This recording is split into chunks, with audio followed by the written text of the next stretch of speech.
Un compromiso de vida. Decisiones vitales. Nosotros te informamos y tú decides. La experiencia y capacidad de profesionales de la salud que te ayudarán a encontrar tus razones de vida. Nosotros te informamos y tú decides. Decisiones vitales. Hola, ¿qué tal? Yo soy Alejandro Águila y estamos en Decisiones Vitales, como todos los martes a la 1 de la tarde, donde nosotros te informamos y tú decides. Qué gusto tenerlos nuevamente con nosotros. Cada vez más personas se van escribiendo a nuestros canales de GES Radio y el canal del doctor Alejandro Águila. Y nos da mucho gusto porque en la medida que esto crezca sabremos cuáles son sus intereses, sus deseos, qué temas les gustan. Y pues gracias por sus aportaciones, sus felicitaciones, críticas y todo recibimos aquí. Pero nos da mucho gusto estar con ustedes y el día de hoy un tema que nadie ha trabajado. Al momento que me compartieron que nuestra invitada especial iba a dar este tema, me empezaron a llegar una serie de ideas y de cosas y de preguntas. Algunas se las haremos el día de hoy a nuestra invitada especial. Y bueno, pues ya está con nosotros Mariale Buenfil. ¿Cómo estamos, Mariale? Hola Alejandro, muy bien, gracias. Muy contenta de este programa. Y sí, como dices, es un tema muy interesante, ¿no? Bueno, es un tema que no lo tiene ni Obama. Nadie ha trabajado en este tema. Solo Sí, a sí, me nuestra parece. invitada con tanta experiencia, tanto conocimiento, pudo encontrar estas fibras, estas raíces, esta vinculación tan importante que pues se nos va de la mano porque no somos especialistas en el campo, pero qué bueno que vamos a trabajar esto y es un tema que va a dar la maestra en dónde, Mariale. Así es, este es un tema que vamos a ver más a fondo en el Coloquio Nacional de Psicología y Psicoanálisis que se va a llevar a cabo este sábado 25 de septiembre vía Zoom. Les voy a compartir, el tema es sobre la entrañable relación padre, madre e hijos, sus afectos y sus conflictos, un punto de vista psicoanalítico. La verdad es que va a estar muy interesante porque se van a abarcar varios temas, ¿no? Pues sobre los padres, la relación con sus hijos. El doctor José Jesús González Núñez nos va a hablar sobre las funciones del padre como padre guardián en la familia. También la doctora Adriana nos va a hablar, pero sobre el rol del padrastro, algo bastante interesante. Y la doctora Vanessa Naúl nos va a hablar sobre la adolescencia, familia y pandemia. Que también este tema de la pandemia es otro tema que vamos a estar viendo en este coloquio, porque de hecho hay varios temas que van a abordar las relaciones de los padres con los hijos durante la pandemia, que se han visto algo afectadas. Entonces, pues si desean ir, síganos y no se pierdan porque les podemos tener una sorpresa al final. Ándale, esto va a estar bueno. Oye, qué padre, pero tú eres muy modesta, pero también vas a participar en el coloquio. Sí, Cuéntanos tu tema. sí, yo también voy a participar, Alejandro. Voy a participar con mi tema se llama Fallas de los padres en la identidad de la formación del hijo gemelo. ¿No? Algo muy importante porque a veces estos gemelos, que son gemelos idénticos, el tema que voy a trabajar, pues no los diferencian, ¿no? O sea, son tan parecidos que dicen, no, pues es que son igualitos, tienen los mismos gustos, se visten igual, y es muy importante diferenciarlos para formar su identidad. Entonces, sobre eso voy a hablar. Fíjate que hay un congreso mundial, no sé cada año, cada cuando se haga, de puros gemelos, no sé, ¿sabías? Ay, no sabía. Hay un congreso mundial de veras y van de todas las partes de gemelos, todas las edades, y creo que precisamente es una intención pues de dar una identidad, de que expresen su opinión. Qué tan bueno es esto de que los vistan iguales, o y Juan y José, los dos con J, ¿no? Y Sí. entonces, Pili, Mili, cosas así que se usaron mucho tiempo. La idea es como el paquete completo y bueno, pues qué padre que estos temas se van a ver en el coloquio. Ojalá tengamos a los otros invitados con temas tan interesantes que nos van a compartir y que tú nos puedas compartir y que en Decisiones Vitales, como invitada, ¿no? Sí, claro, con mucho gusto. A ver, hay que decirle a nuestro productor que nos dé chance, ¿no? Sí, sí, hay que decirle, a ver, Germán. Yo espero que sí. ¿Y a qué redes nos pueden seguir, Mariale?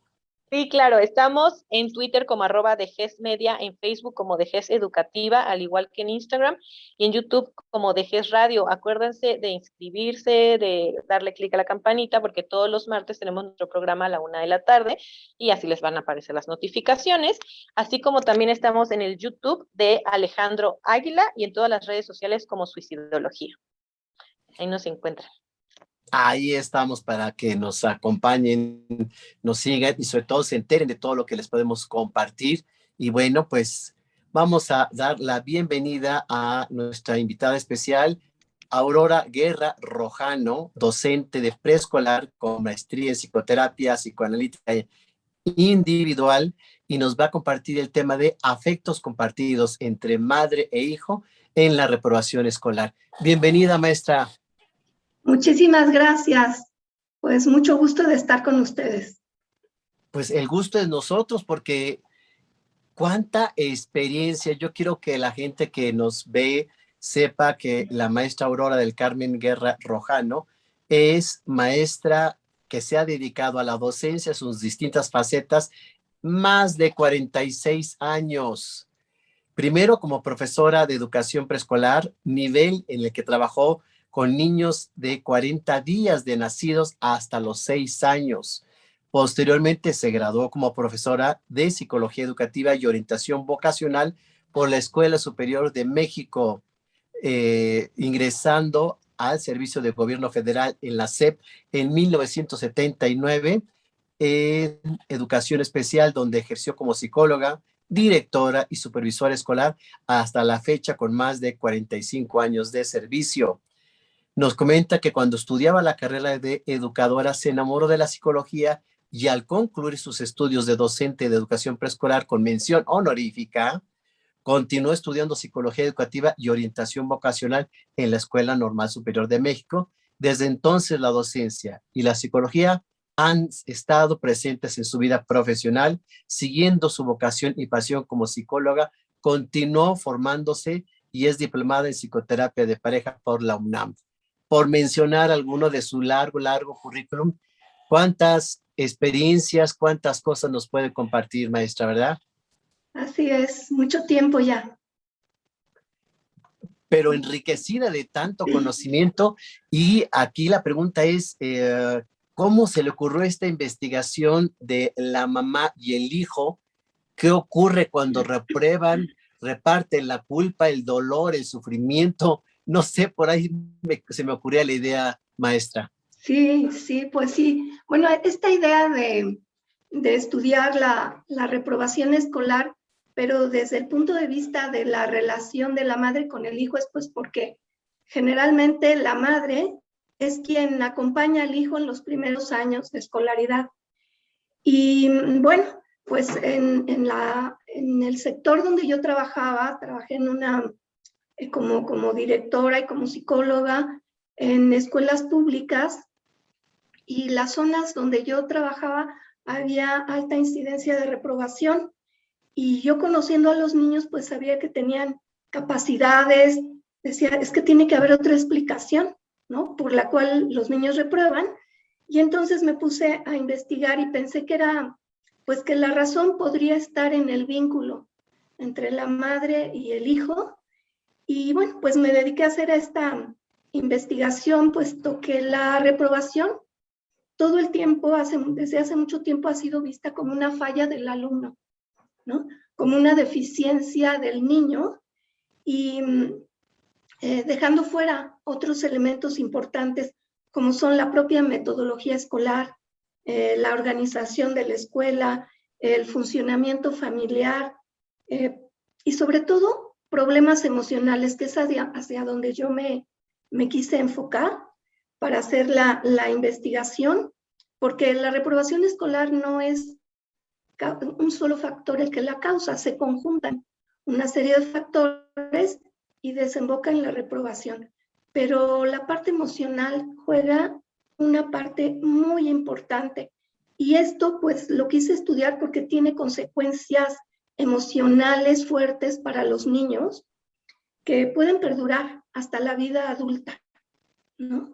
¿Y por qué? Pues porque lesiona la autoestima del niño, genera tristeza, malestar, afecta el vínculo con la madre, porque se generan afectos que frenan el desarrollo de las capacidades y lesiona también vínculos con maestros, incluso con compañeros, puesto que al reprobar el chico deja su grupo, deja sus amigos, deja sus compañeros, y entonces tiene que volver a empezar a crear nuevos lazos, pero pues siempre está viendo de lejos a los que ya van adelante, ¿no? Entonces, pues, él quedó excluido de ahí, por lo que todo el mundo considera que es un déficit. Entonces, por eso es que yo quise estudiar esto desde el punto de vista del vínculo, la parte emocional, para ver si pudiéramos hacer una propuesta de solución, si no total, cuando menos de algunos casos. Así es. Wow, qué interesante, porque efectivamente el hecho de que un niño repruebe puede ser multifactorial.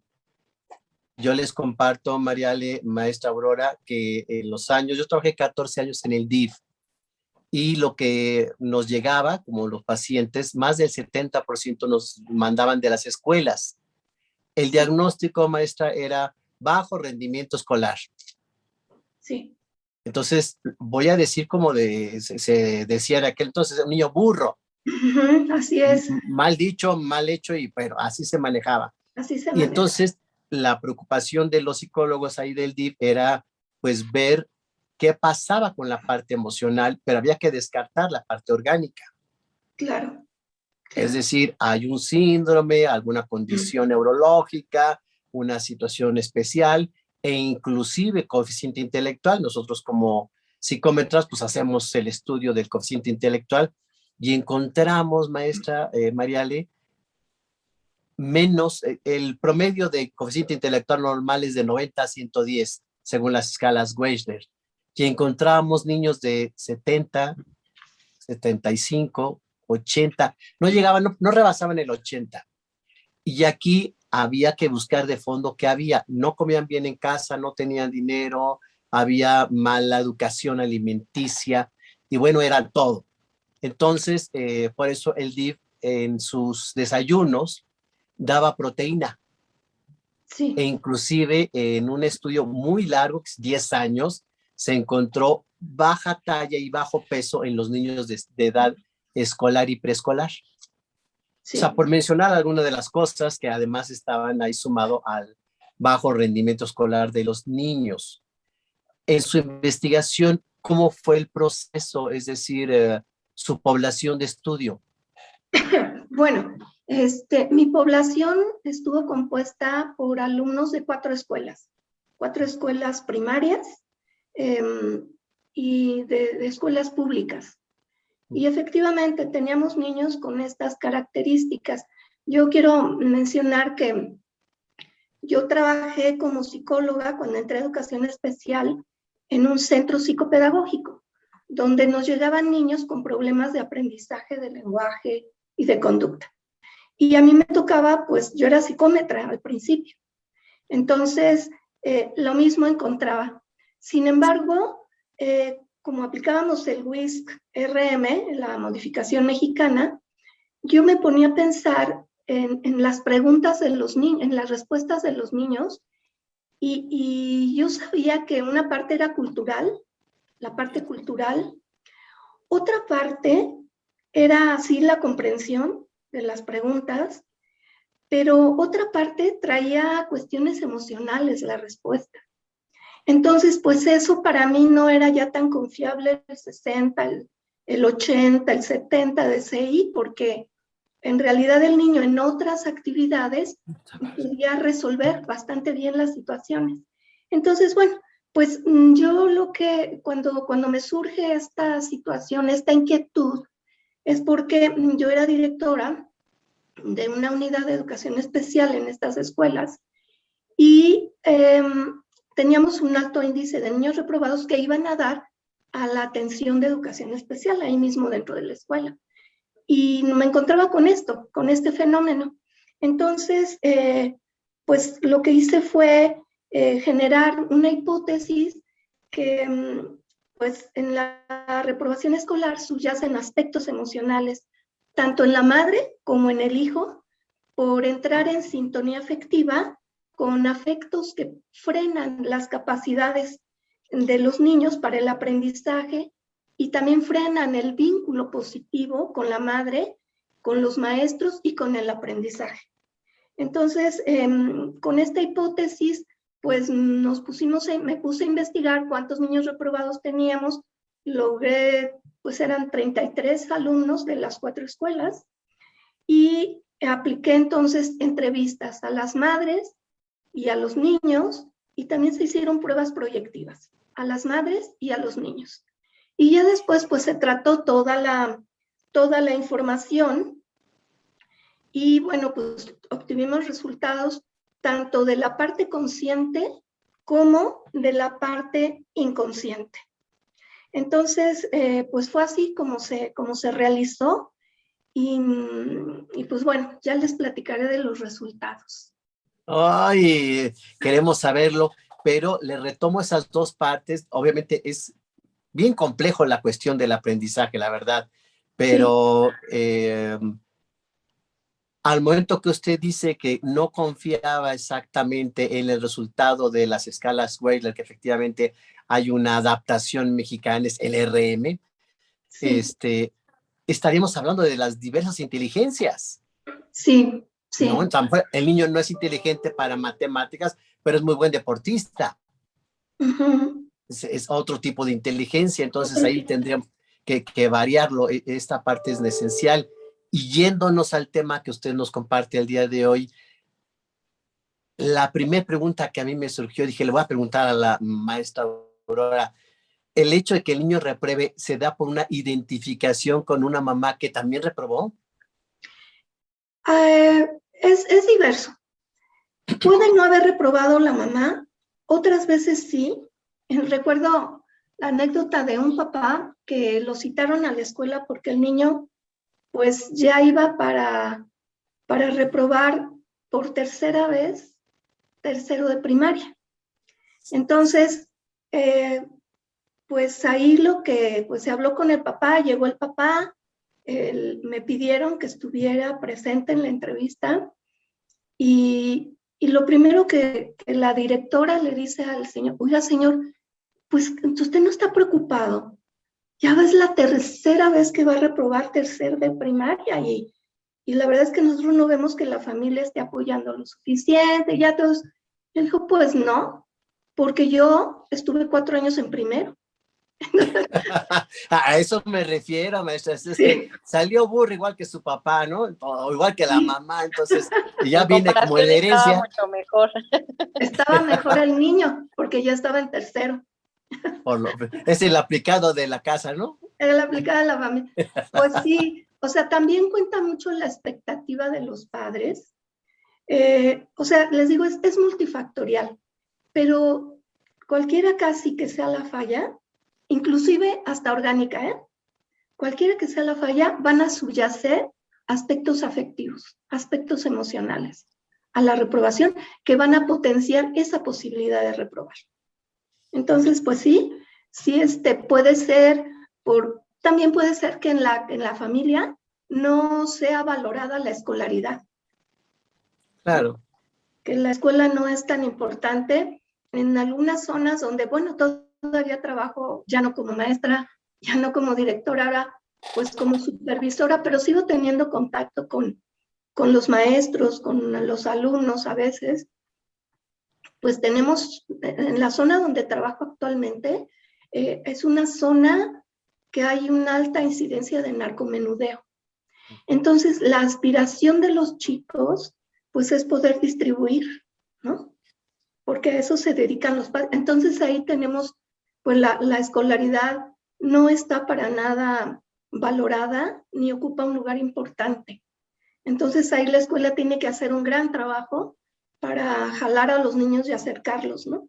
Y no es que no sean inteligentes, es otros factores los que están influyendo para que los niños vayan mal, ¿no? En la escuela.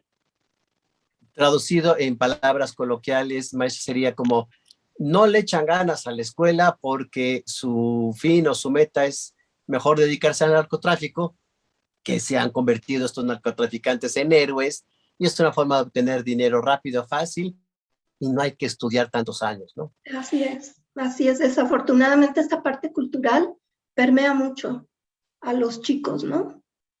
Así es. Qué fuerte. Y ya adentrándonos al tema y de lo que usted encontró en este maravilloso estudio, ¿cuáles serían estos afectos compartidos entre madre e hijo que reprueba? Bueno, les decía que tengo como dos categorías, ¿no? La categoría de lo consciente. ¿Qué quiere decir? Lo que ellos cuentan, platican en la entrevista, lo que me dijeron, ¿no? Acerca de la reprobación. Y ahí, pues, en lo consciente, los afectos en los que se sintonizan la madre y el hijo es en la tristeza y en el malestar. Los dos se sienten tristes, los dos se sienten mal.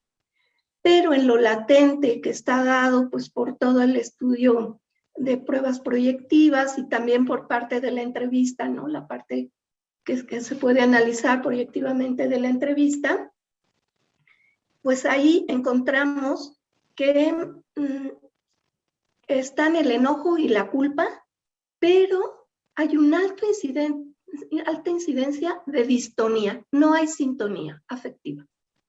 Los niños sienten una cosa, las mamás sienten otra, y no se entienden, no se pueden encontrar, no se pueden comprender por lo mismo, ¿no?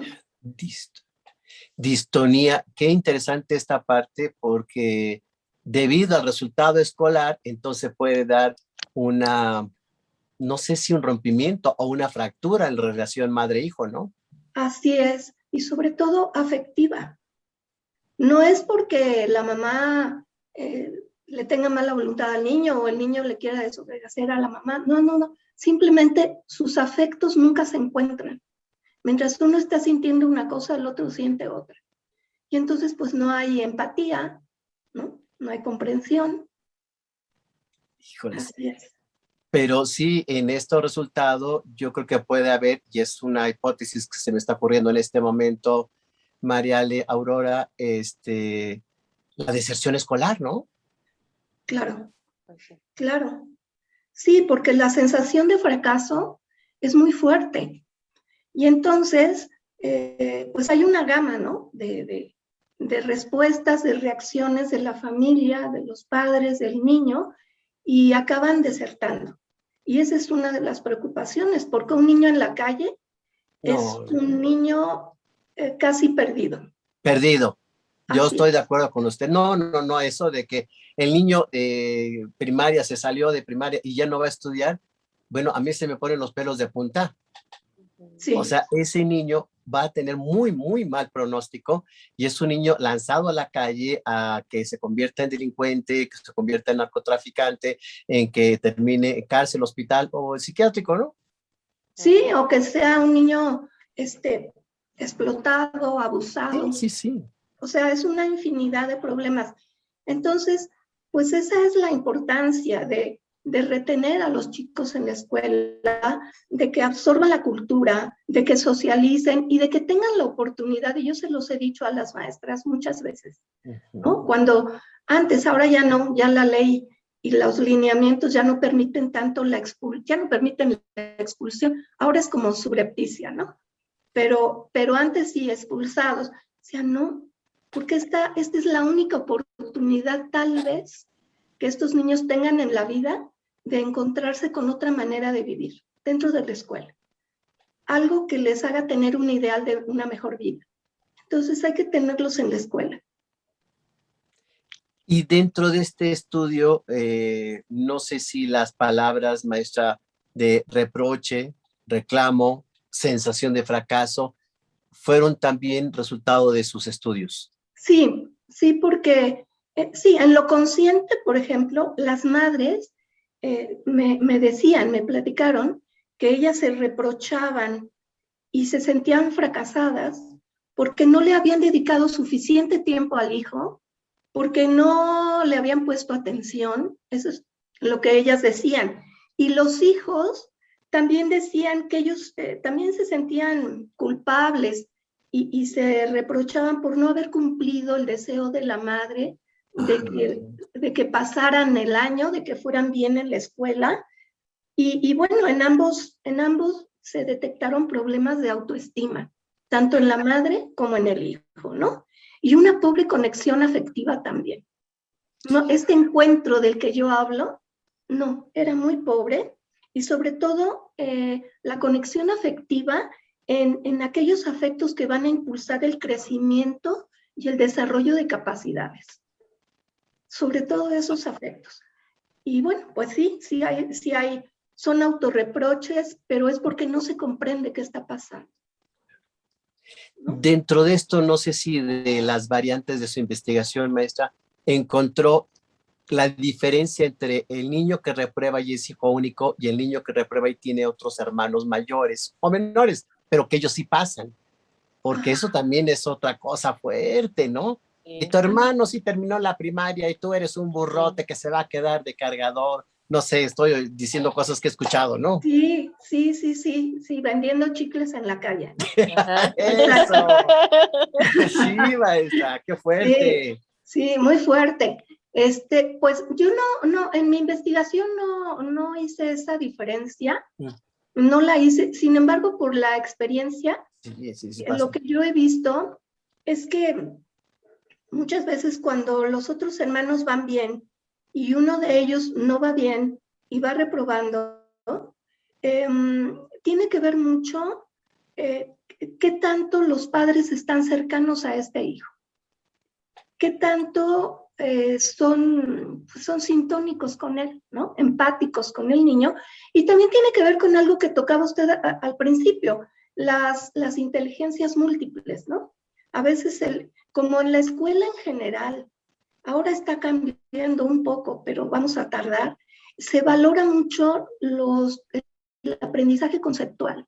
Sí. Las sumas, las restas, las multiplicaciones, las divisiones, la lectura, la escritura, que no está mal que se haga porque son instrumentos para moverse en la vida, pero toda la parte artística, literaria, deportiva, está como un poco hecha a un lado, ¿no? Está como que no contara, junto con la educación cívica, ¿no? Entonces, como que esa no cuenta. Entonces, si está bien en español y en matemáticas, ya la hicimos. Pero hay niños que tienen otras capacidades y que hay que encontrar la manera de aproximarlos al conocimiento y a que desarrollen todas sus potencialidades. Entonces, a veces pasa eso. A veces sí hay un déficit intelectual, a veces sí lo hay. O sea, tenemos variedad en esto, ¿no? Y más adelante Mariale nos va a dar sus recomendaciones de películas documentales, pero para que no se me olvide y lo anotemos, Mariale, hay una película mexicana con Ernesto Laguardia que fue premiada, se llama Principio y Fin. No se la pierdan. Principio y Fin. El meollo del asunto, maestra Aurora, en esta película que a mí me impactó mucho, no les digo el final porque la idea es que la vean, pero lo importante es cómo ese hijo es señalado por la madre y la madre pone todo el entusiasmo y todo el dinero y todos los hermanos tienen que ayudar a ese hijo predilecto para que sea un gran abogado. Yo no sé si pase todavía en que hay un hijo preferido, hay un hijo elegido, hay un hijo asignado familiarmente para que saque de pobre a todos. ¿No, Mariale? Sí, ¿no? Y a veces suele pasar, ¿no? Con el primogénito, o hay esa diferencia entre hombres y mujeres, entre hijos varones y mujeres, ¿no? A veces como que le dan más peso que el varón es el que tiene que mantener a la familia. Sí, entonces ahí se recarga toda esa responsabilidad, se le asigna un rol y pues tiene que ser el picudo, ¿no? Pues sí, ¿cómo no va a reprobar con ese peso encima? Claro. No, es una responsabilidad, es una carga que a veces la familia deposita en alguien por una expectativa que tiene, ¿no? En ese aspecto. Entonces, tendríamos que ver, retomando un poco la investigación que hizo usted, si tiene algo en específico el por qué reprueba constantemente un niño. Quiero pensar, y me estoy adelantando, doctora, maestra, a ver si me equivoco, ¿no? También tiene que ver con un nivel de agresividad del hijo con los padres, ¿no? Y ya yo me estoy yendo a cuestiones más psicoanalíticas. Sí, claro. O sea, sabemos que el lenguaje de los afectos es el primer lenguaje que aprendemos y que tenemos. Antes de que las palabras aparezcan, antes de que el lenguaje escrito aparezca, el lenguaje afectivo es el efectivo, ¿no? Entonces, los niños aprenden a leer muy pronto a sus padres. Aunque estos le digan te quiero mucho y todo, pero saben la intención. Pueden leerlo. Y es un diálogo inconsciente, un diálogo no verbal que se arma entre padres e hijos, madre e hijo, en donde pues se dicen todo, aunque con palabras se digan otras cosas, ¿no? Y entonces sí, puede ser un no darle gusto a la madre, el reprobar, ¿no? Pero también generalmente, aunque los papás sean terribles, ¿no? Pues son los únicos que tiene el niño. Y pues los liga a un afecto y siempre, todos los niños en general, aunque se porten mal, le quieren dar gusto a sus padres. Pero a veces no les sale. ¿Por qué? Porque no tienen otra forma de expresarse, más que con la conducta, más que con la afectividad, ¿no? Porque las palabras están muy lejanas a ellos para poder nombrar los afectos, para poder comunicarse, decir qué les pasa, qué quieren, ¿no? ¿Cómo lo ven? Y no hay escucha activa en las casas, en las familias en general. Hablamos y no escuchamos al otro. Es un ejercicio que tenemos que hacer, pero no escuchar solo de oír, sino de escucharlo afectivamente. ¿Qué me está queriendo decir? Y es un lenguaje que tenemos atrofiado, ¿no? En general. Entonces, pues hay que ejercitarlo y reflexionarlo. Entonces, sí, puede ser que desemboque en una agresión, pero más que la agresión, tiene que ver en una no comunicación, una no conexión afectiva, ¿no? Eso es importante porque al no comunicarse a niveles más profundos, como bien lo dice maestra, entonces hay una desconexión. Así es. Y esto provoca obviamente un aislamiento, una depresión, una falta de incomprensión sentida desde el menor y por supuesto va a haber efectos. A veces, y eso yo lo empecé a trabajar mucho, yo recibía en el TIP muchos niños y a la par estaba estudiando psicoanálisis, entonces por ahí me iba yo siempre, ¿no? Yo decía, ok, el niño que nos llega aquí por bajo rendimiento escolar, hay que verlo también como un síntoma. Así es. Síntoma familiar, algo está pasando allí, ¿no? Sí, en efecto, ¿no? Cuando los alumnos reprueban y que reprueban constantemente, como este niño de 3 veces tercero, podemos decir que es porque existe un problema afectivo no resuelto, ¿no? En el que la reprobación es un síntoma, efectivamente. E incluso hay casos, aun cuando hay déficit cognitivo, la reprobación denota la falta de acción de los padres e incluso de los maestros para hacer llegar recursos a los alumnos de acuerdo a su condición. Hay una falta de empatía. Entonces, sí, efectivamente, la reprobación es un síntoma de que algo no está bien, algo emocionalmente no está funcionando bien, sobre todo cuando es algo muy recurrente ya. Y bueno, tendríamos que explorarlo y atenderlo como síntoma, no como una marca, no como una adjetivización, el burro, el reprobado. No, ¿qué le pasa? ¿Qué está pasando aquí? Sí, la reprobación puede ser vista también como un síntoma. Sí, porque yo escucho... Yo he escuchado varias veces, ¿no? Como estos padres que dicen, no, es que es un flojo, no, es que no quiere hacer las cosas, pero realmente no se ponen a pensar, ¿no? O sea, si el niño realmente trae algo, está deprimido. Sí, O está, perdón, funcionando, Mariale, digo, ahí he visto estos casos en donde los papás se están divorciando. O sea, el niño empieza a reprobar para que el foco de atención, y lo dicen los terapeutas familiares, se vaya a el síntoma y entonces los papás dejen de pelearse en la fantasía del niño, ¿no? Y para que así se es. aboquen a él, es decir, cambiar las luces, ¿no? Cambiar las luces.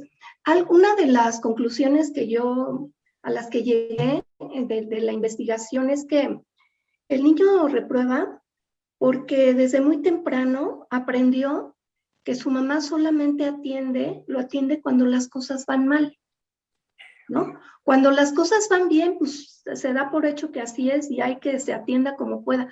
Pero si las cosas van mal, entonces la mamá voltea y lo mira. Y entonces el niño reprueba para que su mamá lo vea, para que haga tarea de mamá, ¿no? Para hacerla más mamá. Ese también es, ¿por qué? Porque hay un vínculo en el que necesitan ir más las cosas para que haya esta conexión. Inclusive se ha visto ahora con las clases en línea, que ahí está la mamá tomando clases, ¿a poco no, María? ¿Has visto los videos? Que luego la mamá hasta le Sí, dice sí. qué es lo que tiene que No, luego, responder. yo me he enterado que hasta mandan tareas, con letras muy perfectas para niños de primero de primaria. Y la mamá está tomando clases con el niño ahí tras bambalinas, ¿no? Sí, y esa es otra, ¿no? Esa es la otra que a veces las mamás, los papás también, ponen en el niño la expectativa que realmente es de ellos. O sea, si el niño va bien en la escuela, ellos son excelentes padres. Pero si el niño va mal, se enojan, se avergüenzan porque, porque los están exhibiendo como malos padres. Y entonces recae sobre el niño, es un flojo, es muy perezoso, no quiere hacer nada. ¿Por qué? Porque pues si no, les tocaría a ellos, ¿no? No estoy atendiendo a mi hijo. Pero también es cierto que tenemos muy poca cultura de salud mental. Entonces los padres no se pueden ni imaginar que puede ser producto de una cuestión emocional. Por eso es que los que trabajamos para la salud mental tenemos que difundir estas cosas para que los papás las escuchen, para que el público en general las escuche, los maestros las escuchen, ¿no? Y que podamos ir avanzando en esto. Además, ahora sí que como efectos colaterales, maestra, el niño que reprueba, aparte de que en casa es etiquetado, se le castiga, regaña, etcétera, en la escuela también. A veces hay grupito de los aplicados y no se juntan con los burros. Sí. Entonces, esto también es todo un bullying. ¿No? Y los propios padres, ¿no? Les dicen, no te juntes con él, no te juntes con los burros, ¿no? No te juntes con él porque como si se fuera a pegar eso, ¿no? Sí, Fuera a contagiar, ¿no? sí. Y pues eso no es contagioso. No, Eso no es contagioso, ¿no? nada que ver, pero sí es una situación en donde en la medida que vamos avanzando ahorita en esta entrevista, maestra, me voy encontrando que el niño reprueba, obviamente le baja la autoestima, se siente mal, hay problemas, cosas en las reacciones de la familia y después también en la parte social con los compañeritos en la escuela, bueno, pues todo para que se deprima a gusto, ¿no? Sí, todo para que se deprima y para que tenga un bajo autoconcepto. Y entonces, ¿qué pasa? Se perpetúa la reprobación, se reprueba él mismo. Sí, sí. Esa preocupación de yo soy el que no funciona, no sirve, no No soy para puedo. estudiar, empieza obviamente a autocastigarse, ¿no? Sí, yo no puedo y se da por vencido, ¿no? No, Ujú. es que no puedo. No, y se lo cree, ¿no? O sea, se cree Sí, que no puede, ¿no? Yo conozco el caso de una persona, ya es un adulto, ¿no? Pero cuando era niño, pues él creía, ahora sí, como tú dices, ¿no? Que era burro. Y pues resulta que no, tiene un CI bastante superior, ¿no? O sea, no. Entonces, pues sí, así pasa. A veces hay cosas emocionales y te tachan de algo y Sí, hay etiquetas muy difíciles de quitar. Yo fíjese, maestra, cuando trabajaba con los papás al momento de entregarles los resultados psicológicos, sí les hacía ver y todavía les hago ver que el niño no nada más es un niño escolar. El niño tiene otras funciones, tiene otros roles, tiene otras cosas que hace, que no nada más porque vaya mal en la escuela, sea la forma de marginarlo, castigarlo y no ver otro tipo de situaciones o roles que tienen los niños, ¿no? Así. Me tocó el caso, les quiero compartir, un niño que tocaba el violín, un poco heredado por el abuelo. Entonces, el violín, ustedes saben, es un instrumento que requiere horas de ensayo y el niño era muy buen ejecutante del violín, pero muy mal estudiante. ¿Saben qué hicieron los padres? Castigarlo con el violín. No me diga que O le sea, quitan el violín. sí, y pasa, maestra, pasa, Mariale. sí, pasa súper seguido. Con el Entonces dije, deporte también, con el deporte también pasa. Va mal en la escuela y lo sacan del fútbol, ¿no? sí. Entonces, qué bueno que los papás nos escuchen, vean este programa, porque el hecho de quitarle una área donde el niño puede sentirse funcional, útil, inteligente, creativo, productivo, de buena autoestima por esa área donde se está desenvolviendo, que puede ser área artística, área cultural, área deportiva, área social, etcétera, no lo enfrasquen o lo orillen a la única situación escolar, que si no saca 9 o 10 en la escuela, entonces no sirve Así para es. nada, ¿no? No, y hay veces que solo el único foco es eso, ¿no? Sí, Lo escolar. Claro. sí, a veces. Yo tengo una amiga muy famosa que no terminó, bueno, terminó nada más la primaria y era burra lo que le sigue. Se llama Yuri, amiga mía, y efectivamente su mamá me decía, no, Yuri no daba una en la escuela, ¿no? Pero que no fuera el festival, que no fuera el 10 de mayo, que no fueran las fiestas de no sé qué, porque ahí andaba Yuri cantando y demás. Hoy en día, bueno, pues una artista ganadora de premios, Otis Internacional, etcétera, porque su talento es la voz, el cantar, ¿no? Pero igual pasó sé con Luis Miguel y muchos otros artistas del campo que pues no terminaron bien la primaria, no era su área de desarrollo de inteligencia, pero pues afortunadamente en otro campo pudieron realizarse, ¿no? Claro, y muchas veces por los mismos conflictos emocionales, esta parte artística que pues trabaja otra parte del cerebro, ¿no? La parte de la creatividad, ellos encuentran salida ahí. Y muchas veces, si tienen esta oportunidad, se potencian las otras áreas y pueden estudiar. Sí, ahorita me ocurre también, vi un documental de un boxeador que efectivamente también, ¿no? Creo que 3 veces el quinto de primaria, una cosa así, y bueno, finalmente fue un boxeador con títulos internacionales, ¿no? Entonces su campo de desarrollo era el deportivo. Entonces hay que ver el área donde el menor puede desarrollarse.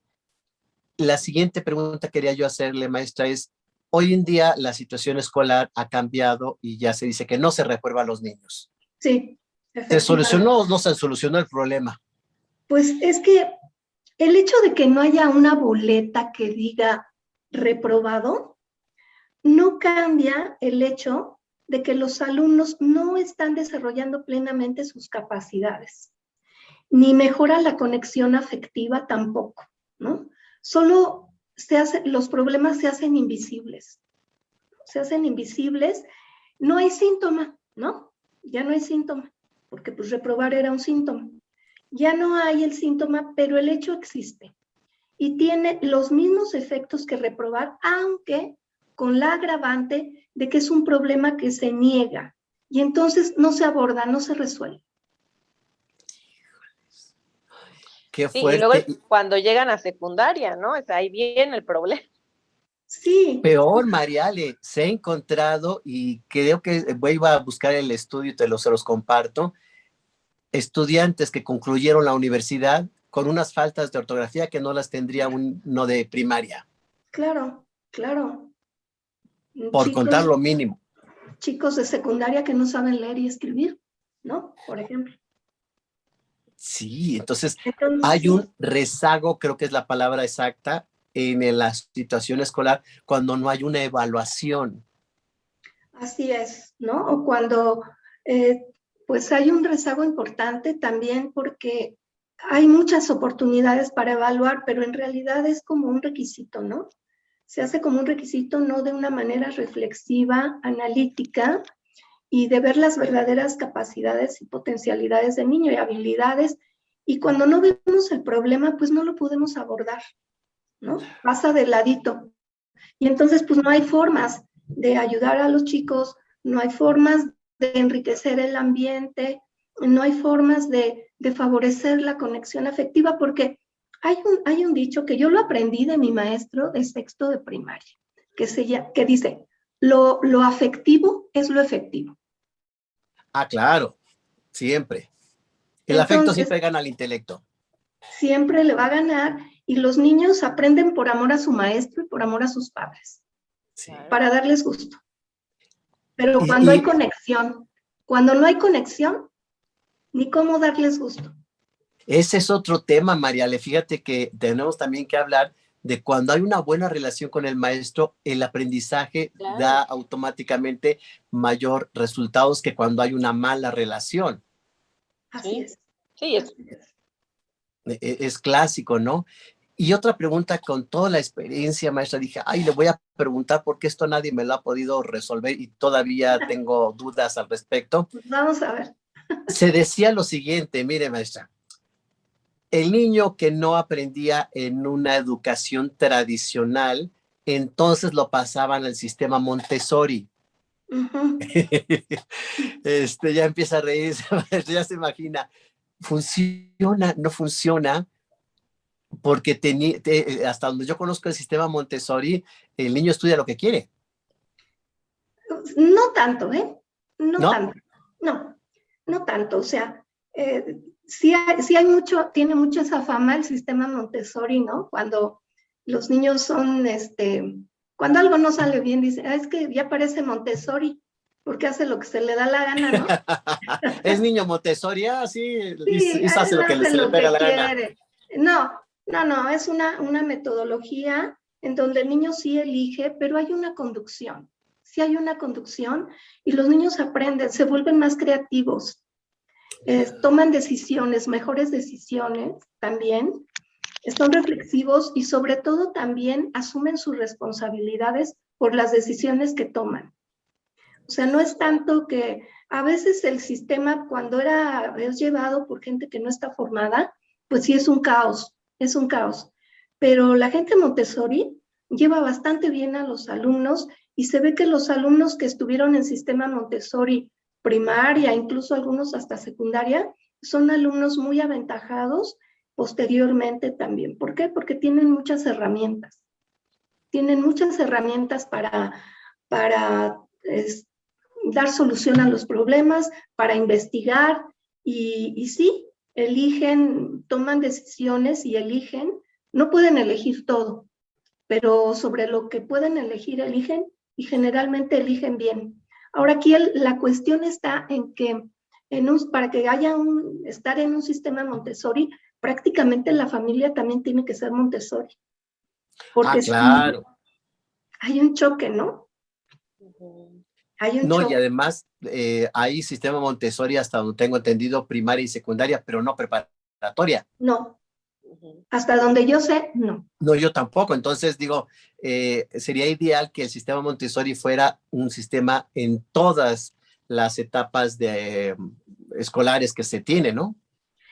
Sí, pero también, como le decía, doctor, estos niños llevan tantas herramientas que son capaces de adaptarse a los sistemas escolarizados. Entonces ellos ya saben, claro que sí son un poco, a veces un poco subversivos, ¿no? ¿Por qué no? ¿Pero por qué? Todo gestionan, maestra. Y Yo luego en tengo la a pacientes. adolescencia peor, y en la adolescencia peor. Se juntan, ¿no? Sí, sí, sí. Alabo mucho que efectivamente tienen más un amplio criterio, cuestionan más las cosas, etcétera. pero a veces siento mi visión es como que están a veces como medio desadaptados, como que son poco tolerantes, como que les falta paciencia, ¿no?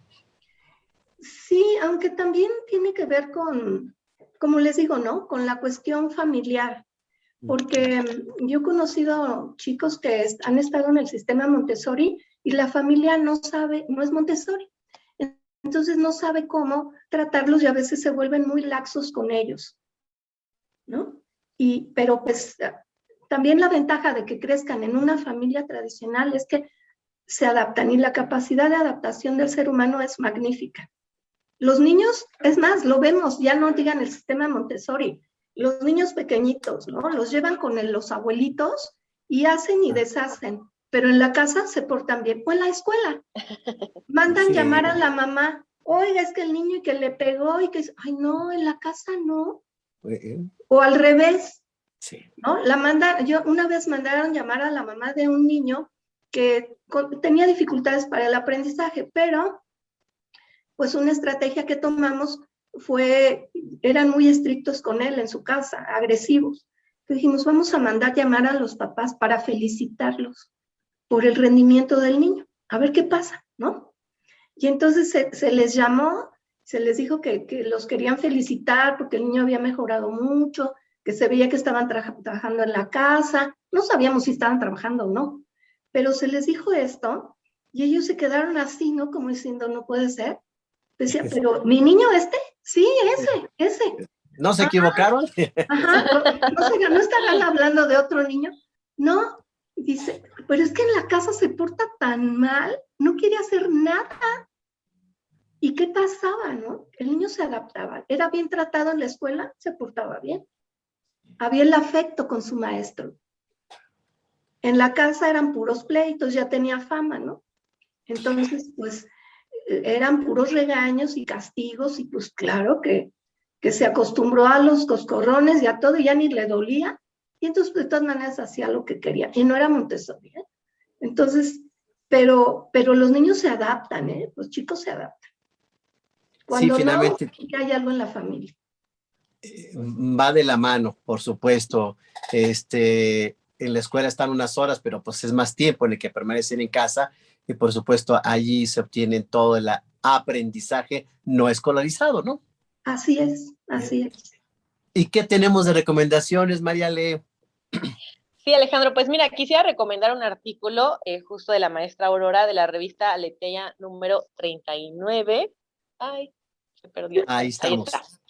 está. El artículo es sobre la reprobación escolar y sus causas afectivas.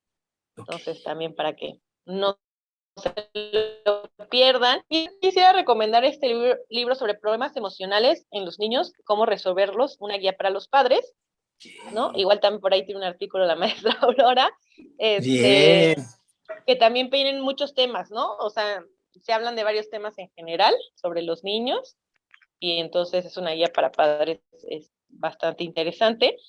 Y hay una película que me gusta mucho, se llama Estrellas en la Tierra, es de la India, ¿no? Y es un niño que pues no le iba bien en la escuela y todo el mundo lo rechazaba y los padres se enojaban y lo cambiaron de escuela y luego a otra y así, entonces que descubren que tiene dislexia. Pero no se habían dado cuenta, o sea, pasó por un montón de escuelas, por un montón de maestros, ¿no? Entonces es muy bonita, la verdad, ¿no? Entonces, esa es mi recomendación esta semana. Y en este punto es tan importante, yo creo que la maestra no nos dejará mentir, Mariale, un niño que no es diagnosticado o no se identifica el problema porque está reprobando, es un niño que va a seguir reprobando. Porque ahorita dices tú en esta película hay dislexia, pero yo he visto niños que tuvieron autismo o síndrome de Asperger y nunca se enteraron en la escuela ni en casa, ¿no? O niños con un muy bajo cociente intelectual y nunca se enteraron ni en casa ni en la escuela. O niños increíblemente, aunque no lo creas, con deficiencias visuales, auditivas. Entonces, pues por supuesto, ahí hay una falla para que el niño reciba toda esta información. Entonces, nunca se entera, ¿no? Sí, y el pobre niño no, pues no sabía qué pasaba, ¿no? Y luego le decían, ya deja de hacer burlas, ¿no? Porque él es así. O sea, sí. Entonces, Sí, sí, no. es muy interesante la película. Sí, yo tuve el caso de un chico cuando empezaba yo a trabajar en educación especial, que yo pues hacía psicometría. Y este niño ya traía una historia de reprobación y bueno, yo empiezo a valorarlo. Bueno, yo no le entendía nada, nada. O sea, hablaba otro idioma, marciano. O sea, no le entendía nada. Y finalmente, bueno, como se pudo, terminé de hacer la evaluación y lo que este niño tenía era una disfunción cerebral y tenía dislexia, tenía pues varias consecuencias.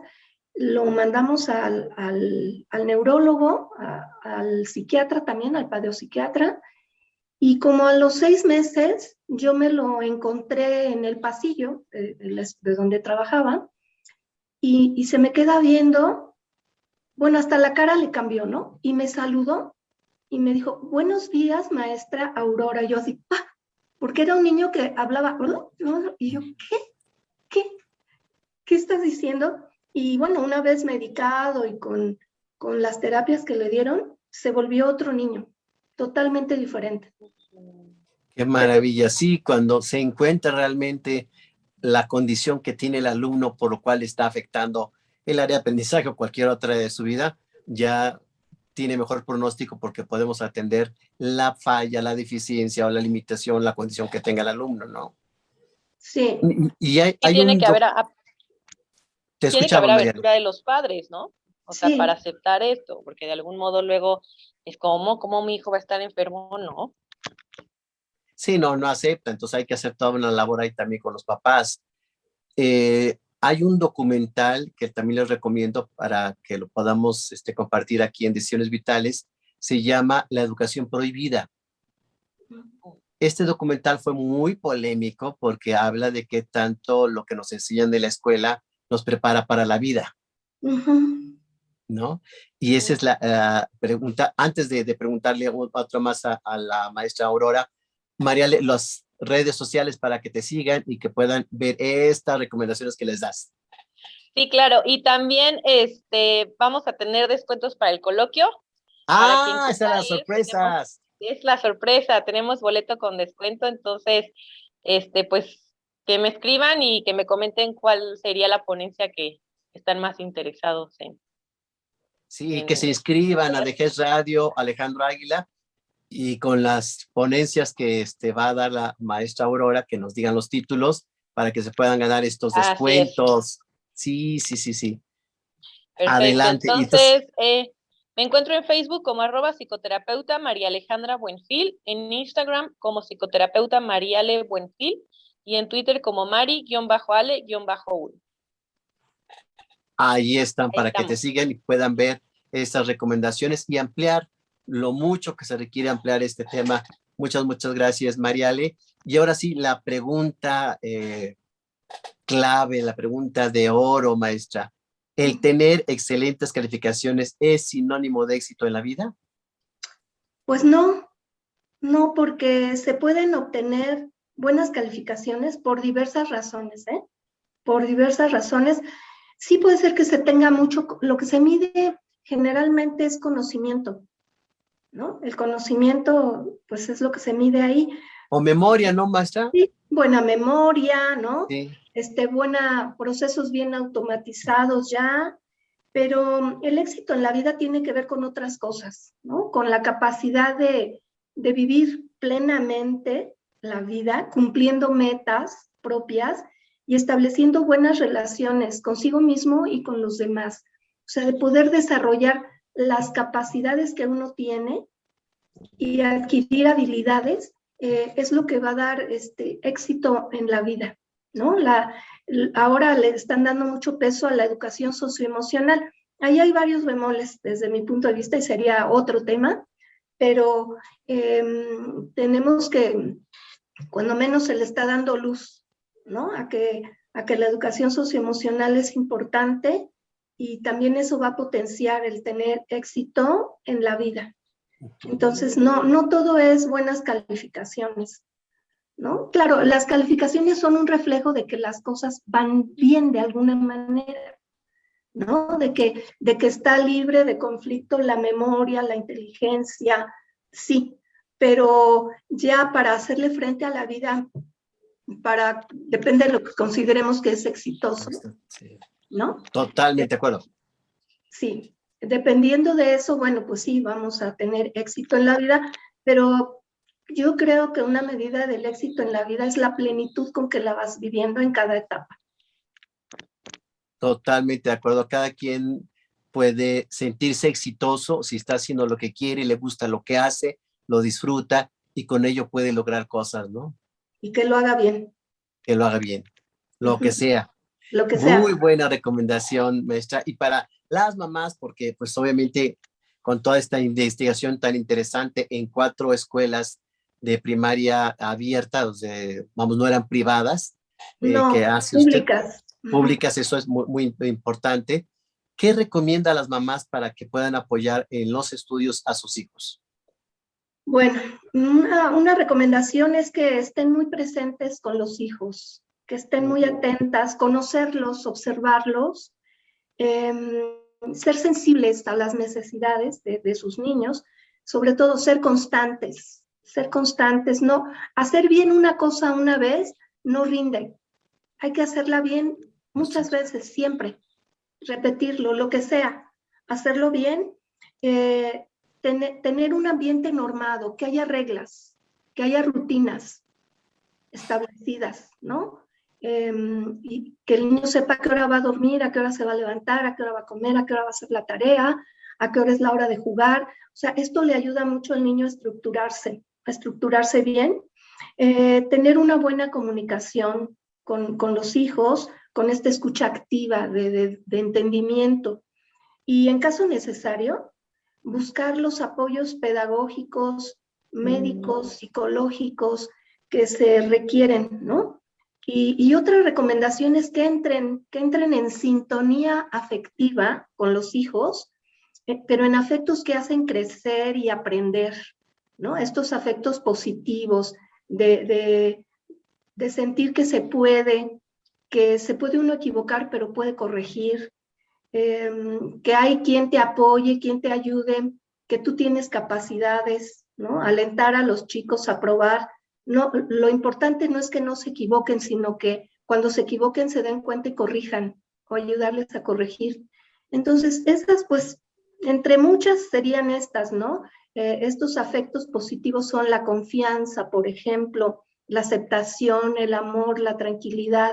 Si entran en sintonía con sus hijos, que estén en el mismo canal, ya ganaron mucho, muchísimo. Yo sigo trabajando en educación especial y yo tengo una escuela, bueno, no es mía, es de la SEP, una escuela de educación especial, un centro de atención múltiple. Recibimos niños de múltiples discapacidades, síndrome de Down, Asperger, discapacidad intelectual y síndromes extraños, ¿no?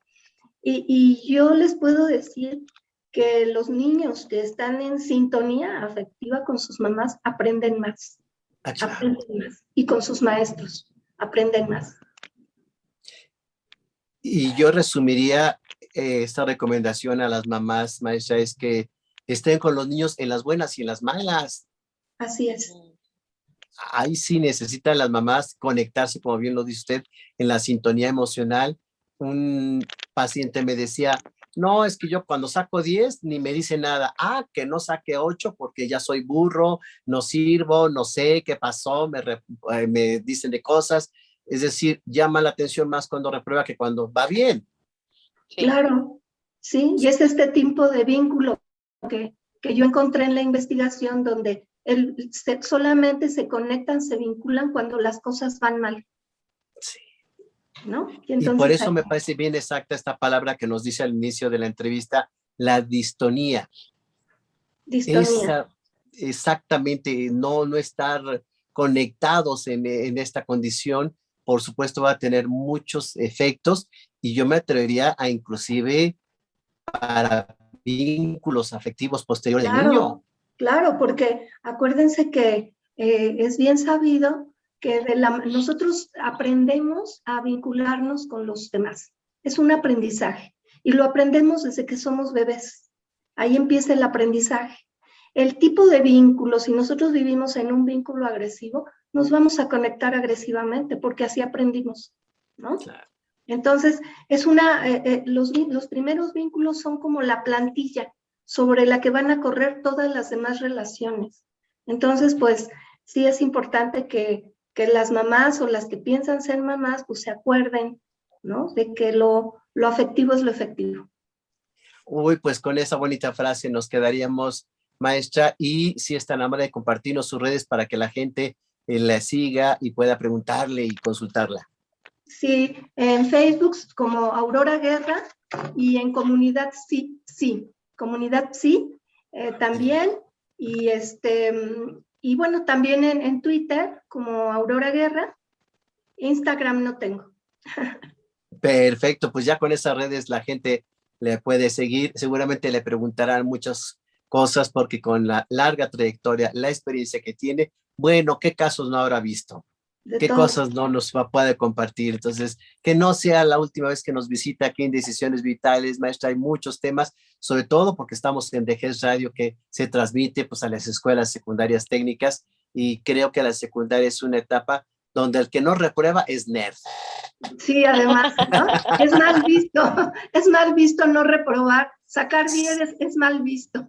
No, es que es nerd, ahí el que no reprueba es nerd. Gracias por acompañarnos. Muchas gracias. Mariale. Un Y placer.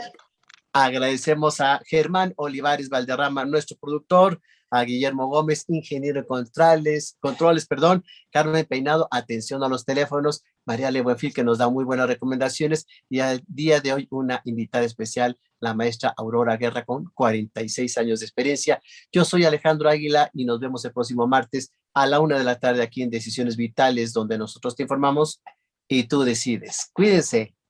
Hasta luego. Hasta luego. Bye. Gracias. Nadie debe tocar mi cuerpo, nunca. Yo exijo respeto. ¿Todo bien, mi amor? Sí, ma, mira, ven, siéntate. Te voy a enseñar lo que estaba dibujando. Sí, hija. Sabes que siempre puedes compartir lo que haces y lo que te pasa. Lo que sea. Ven acá. A ver, ¿qué dibujaste ahora? La violencia sexual también sucede en lugares confiables como el hogar o la escuela. Todas y todos somos responsables de evitar la violencia sexual hacia niñas y niños. Escucha, protege y denuncia. Marca 911. Yo exijo respeto. Gobierno de México.